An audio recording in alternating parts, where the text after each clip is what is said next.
Hello friends, आप देख रहे हैं लेंसेंस और आज इस वीडियो में हम बात करेंगे कि एक्सटर्नल डिवाइस जैसे एंट्री करेंगे तो एंट्री करने के बाद तुरंत स्कैन होना चाहिए या मैन्युअली आप चाहते हैं तब स्कैन होना चाहिए। और दूसरी चीज़ ये है कि डेटा लॉकर टैब है K7 टोटल सिक्योरिटी एंटीवायरस में डेटा लॉकर टैब है। इस टैब की मदद से हम स्पेशल सर्वेलेंस रख सकते हैं जिस भी फोल्डर को चाहे। वैसे अगर एंटीवायरस और वायरस ये इंटरनेट से संबंधित है तो इंटरनेट से आने वाली चीज़ों के ऊपर ही हम स्कैनिंग लगाते हैं और वहीं से वायरसेस आने का ज़्यादा चांसेस होता है। तो इंटरनेट से संबंधित हमारा बाय डिफ़ॉल्ट फ़ोल्डर होता है डाउनलोड, तो हम डाउनलोड फ़ोल्डर को ऐड करके देखेंगे। अभी हमारे पास ऐड नहीं है तो हम देखते हैं बगैर ऐड का किस तरह से स्कैनिंग करता है या किस तरह से एक्सेस मिलता है डाउनलोड फोल्डर में कोई भी फाइल एंट्री करने के लिए। और जब फोल्डर हम इस प्रोटेक्टेड डायरेक्टरीज में ऐड करेंगे तो उसके बाद कैसे किस तरह से एक्सेस मिलता है। बाय द वे यहाँ पर बाय साइड में लिखा है कि जो फोल्डर आप इस प्रोटेक्टेड डायरेक्टरीज में एंट्री करेंगे उस फोल्डर के ऊपर स्पेशल सर्वेलेंस रखा जाएगा, उसके ऊपर स्पेशल नज़र रखी जाएगी और जो भी चीज़ इंटरनेट से डाउनलोड होने वाली है उस फोल्डर में जाने से पहले उसे स्पेशल ट्रीटमेंट करके स्कैन करके डाउनलोड फोल्डर में आप जिस भी फोल्डर को सिलेक्ट करेंगे उस फोल्डर में भेज दिया जाएगा। ओके, तो यहाँ पर सबसे पहले मैं इसी के बारे में आपको बात करता हूँ। अभी मैंने कोई भी फोल्डर ऐड नहीं किया है, हम अभी यहाँ पर इसे क्लोज़ कर देते हैं और हम चलते हैं इंटरनेट के ऊपर। और इंटरनेट पे मेरी ही इमेज यहाँ पर है और मैं इसे डाउनलोड करना चाहता हूँ। मैं डाउनलोड पर क्लिक कर लेता हूँ और इमेज यहाँ पर आप देख सकते हैं डाउनलोड हो चुकी है। यहाँ पर क्लिक करूँगा और डाउनलोड फोल्डर में जाऊँगा, ये डाउनलोड फोल्डर है और यहाँ पर जैसे मैं इस इमेज पर क्लिक कर लेता हूँ तो इमेज मेरी ओपन हो जाती है। तो ये देखिए मेरी इमेज ओपन हो चुकी है, कोई भी रुकावट नहीं आई, रास्ते में कोई भी रुकावट नहीं आई। अब हम एंटीवायरस का इस्तेमाल करेंगे। बाय द वे आपको डेटा लॉकर जो टैब है आपको यहाँ पर देख लीजिएगा, किसी भी टैब में मिल सकती है, किसी किसी टैब में नहीं है, लेकिन आपको एंटीवायरस एंड एंटी स्पाईवेयर में मिलेगी और डिवाइस कंट्रोल में मिलेगी।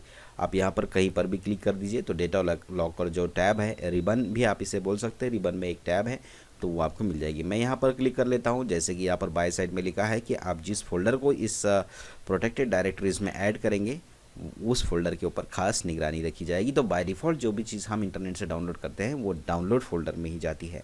तो ऐड एंट्री पर हम क्लिक कर लेते हैं और इस डाउनलोड फोल्डर को सिलेक्ट करके ओके पर क्लिक करेंगे तो अब हमारा फोल्डर ऐड हो चुका है। इसे हम अप्लाई कर लेते हैं और दैट्स गुड, अब ये परफेक्ट हो चुका है। जो भी चीज़ आप डाउनलोड करेंगे डाउनलोड फोल्डर में जाने से पहले उसके ऊपर निगरानी रखी जाएगी। तो अभी यहाँ पर यही सेम इमेज है, मैं इसे फिर से डाउनलोड कर लेता हूँ। यहाँ पर मैंने डाउनलोड पर क्लिक कर दिया है और नहीं, यहाँ पर आप देख सकते हैं एक मैसेज आया है, ये पूछ रहा है डाउनलोड करने के लिए आपकी परमिशन चाहिए।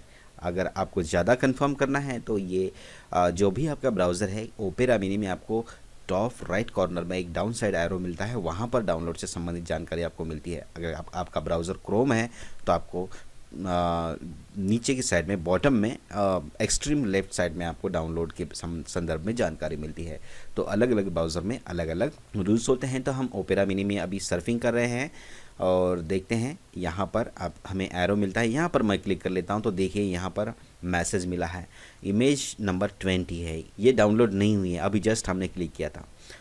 यहाँ पर अब इसे डाउनलोड करने के लिए आपकी परमिशन चाहिए। इनके लिए ये देखिए क्या बोल रहा है, इंटरप्टेड इनसफिशिएंट परमिशन नहीं है। हमने वायरस को परमिशन दी है कि आप हमारे डाउनलोड फोल्डर पर सर्वेलेंस रखिए। तो एंटीवायरस ने अपनी जो जिम्मेदारी है निभाते हुए क्या किया है, उन्होंने जब हमने कोई भी रिक्वेस्ट भेजी है डाउनलोड करने के लिए तो डाउनलोड फोल्डर के लिए खास करके एंटीवायरस ने क्या किया, अपने सर्वेलेंस में रख लिया है। अब जब फाइल उसके वहाँ जाएगी तो वो अलर्ट हो गया है एंटीवायरस, उसने फिर यूज़र को पूछा है, यहाँ पर इस सेंटेंस के ज़रिए यूज़र को पूछा है कि कोई चीज़ डाउनलोड हो रही है, आप उसे डाउनलोड कर रहे हैं, क्या आप वाकई में उसे डाउनलोड कर रहे हैं? अगर आप वाकई में उसे डाउनलोड कर रहे हैं और आप उसे डाउनलोड करना चाहते हैं तो यहाँ पर क्लिक करके उसे परमिशन दे दीजिए। यहाँ पर मैं क्लिक कर लेता हूँ, तो जैसे मैं क्लिक कर लेता हूँ तो वो परमिशन माना जाएगा। तो देखिए वो चीज़ अभी डाउनलोड हो चुकी है। तो जैसे हम वापस से डाउनलोड फोल्डर में जाएंगे तो पहले यहाँ पर 2 इमेजेस थी, अब देखिए यहाँ पर 3 इमेजेस आ गई है। ये 20 नाम की इमेज वापस से पहले हमने विदाउट परमिशन की डाउनलोड की थी, और परमिशन ऐड करने के बाद हमने ये क्या किया है, डाउनलोड किया है। तो यहाँ पर इस तरह से 2 इमेज हुई है।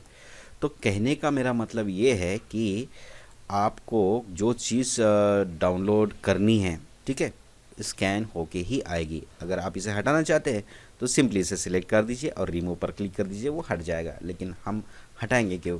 क्योंकि इंटरनेट से जो भी चीज़ आएगी बाय डिफ़ॉल्ट डाउनलोड फोल्डर में जाएगी, तो वो स्कैन होके जाएगी। क्योंकि सैंडबॉक्स है, सैंडबॉक्स से स्कैन होके आएगी। उसके बाद फायरवॉल से है, फायरवॉल से स्कैन होके आएगी। अगर फिर भी कोई वायरस बचता है, फिर भी कोई वायरस बचता है, तो डाउनलोड फोल्डर में आने के बाद यहाँ पर फाइनल चेकिंग होगी और यहाँ पर से वो बच नहीं सकता। क्योंकि स्पेशल सर्वेलेंस, देखिए कैमरा एक होता है वाइड एंगल। वाइड एंगल में क्या होता है, बड़ी चीज़ देखने को मिलती है ना, बड़ी चीज़ आपको देखने को मिलती है। और वहीं पर किसी चीज़ के ऊपर अगर पॉइंट ऑफ व्यू जिसे आप बोलते हैं, उसी के ऊपर हम फोकस करेंगे मान लो, तो वो चीज़ अकेली और सिंगल चीज़ कैमरे में अच्छी दिखती है ना।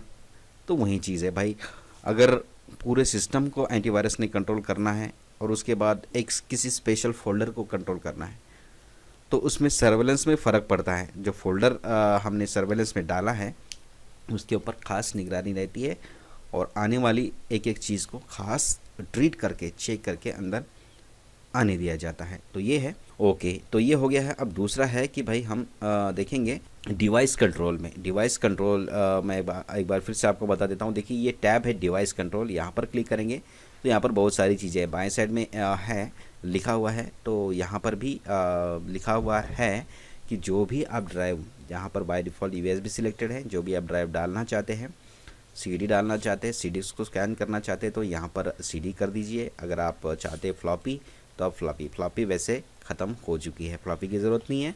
और CD और DVD भी धीरे धीरे अभी ख़त्म होने को ही है। अभी फ़िलहाल चल रहा है क्या, USB यानी कि यूनिवर्सल सीरियल बस, जिसे हम पेन ड्राइव बोलते हैं। पेन ड्राइव सिलेक्ट किया है, जैसे ही मैं पेन ड्राइव को लगाऊंगा तो उसके साथ क्या एक्शन होनी चाहिए। ओके, यहाँ पर मैं फ़िलहाल करता हूँ प्रॉम्प्ट बिफोर, मैंने बाय डिफ़ॉल्ट ये किया है। अब मैं क्या करता हूँ, पेन ड्राइव को मैं वाकई में इंसर्ट कर रहा हूँ। ठीक है, पेन ड्राइव को मैंने इंसर्ट किया है। अब इंसर्ट किया है, ये आपको कैसे मैं बताऊँ। हाँ, मैसेज आया है स्क्रीन पर, पेन ड्राइव मैंने इंसर्ट किया है। इंसर्ट करने के बाद ये मुझे पूछ रहा है कि क्या आप इसे स्कैन करना चाहते हैं। तो मैं अगर यहाँ पर यस पर क्लिक करूँगा, ओके करूँगा, समझ लीजिए कि मैं यहाँ पर क्लिक कर लेता हूँ और यहाँ पर ओके करूँगा तो स्कैन नहीं करेगा। ठीक है, रिमेंबर माय सिलेक्शन, बस इतना ही है। और नेक्स्ट टाइम जब आप पेन ड्राइव लगाओगे तो इसी तरह से मैसेज देगा वो। लेकिन अभी मैं करता हूँ scan drive for virus now. तो यहाँ पर चेक करूँगा, ओके करूँगा तो स्कैनिंग स्टार्ट कर देगा मेरे डिवाइस को। ये देखिए स्कैन करना शुरू कर दिया है, लेकिन ये मैन्युअली हुआ है, आपके कहने के ऊपर हुआ है ना। मैं इसे बंद कर देता हूँ। अब मैं क्या करता हूँ, prompt before starting the scan, इस टैब को मैंने सिलेक्ट किया था, बटन रेडियो बटन को। अब मैं इसे सिलेक्ट नहीं करता हूँ, नीचे वाले को सिलेक्ट करता हूँ। पेन ड्राइव मैंने निकाल लिया है और वापस से मैं पेन ड्राइव को पहले मैं इसे अप्लाई कर लेता हूँ। ये मैंने अप्लाई कर दिया है। अब मैं पेन ड्राइव को क्या करूँगा, इंसर्ट करूँगा। ये मैंने पेन ड्राइव को अभी इंसर्ट कर दिया है। अब देखिए क्या होता है, ऑटोमेटिकली स्कैनिंग स्टार्ट हो चुकी है। तो सबसे बेटर फंक्शन क्या है, आप नहीं चाहते हैं कि आप मैन्युअली करें, क्योंकि मैन्युअली आप करना पसंद भी नहीं करेंगे, क्योंकि आदमी कभी कभी भूल भी जाता है। तो हम चाहते हैं कि हर चीज़ ऑटोमेटिक हो। जैसे ही हमने पेन ड्राइव इंसर्ट किया और उसके साथ साथ स्कैनिंग स्टार्ट होनी चाहिए। तो ऐसा करने के लिए आपको वही सेटिंग करनी है जो मैंने अभी बोला था। तो आपको करना क्या था, यहाँ पर सिंपल इस रेडियो बटन को नहीं, नीचे वाले scan automatically without prompting. Without prompting मतलब ओपन होने से पहले, प्रॉम्प्टिंग का मतलब क्या है, ओपन होने से पहले ही उसे स्कैन कर दिया जाए। तो ये ऐसा ही करेगा। ठीक है, तो ये तो दो चीज़ें हो गई है। अब तीसरी चीज़ है कि आप चाहते हैं कि आपके सिस्टम में आपके अलावा कोई दूसरे का जो पेन ड्राइव है वो आपके एब्सेंस में इंसर्ट ना किया जाए। ठीक है, आपके पास एंटीवायरस है, K7 टोटल सिक्योरिटी एंटीवायरस है, उसका पासवर्ड भी आपके पास है। आप अपना घर छोड़ के या फिर ऑफिस छोड़ के कहीं चले गए हैं या ऑफिस से घर आ चुके हैं, आपके सिस्टम में बहुत इंपॉर्टेंट डेटा है, आप बॉस है या फिर आप कोई किसी चीज़ के डीलिंग हैंड है। आप चाहते हैं कि आपके अलावा कोई भी मेरे सिस्टम में पेन ड्राइव इंसर्ट ना करे। आप जैसे ऑफिस क्लोज होने लगेगा तो आप यहाँ पर disable this device on this computer पर क्लिक कर देंगे और इसे अप्लाई करेंगे। ठीक है, आप ये समझ सकते हैं कि भाई अगर ये ऐसे किया है तो कोई दूसरा आदमी आके भी तो आपके सिस्टम को एक्सेस कर सकता है।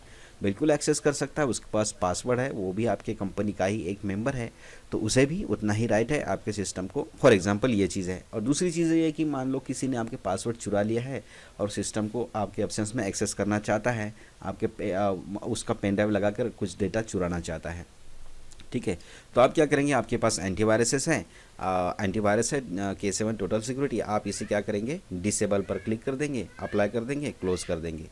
कोई भी आदमी आएगा, पेन ड्राइव को इंसर्ट मैंने कर दिया है अभी, और उसके बाद पेन ड्राइव को ये एक्सेप्ट ही नहीं करेगा।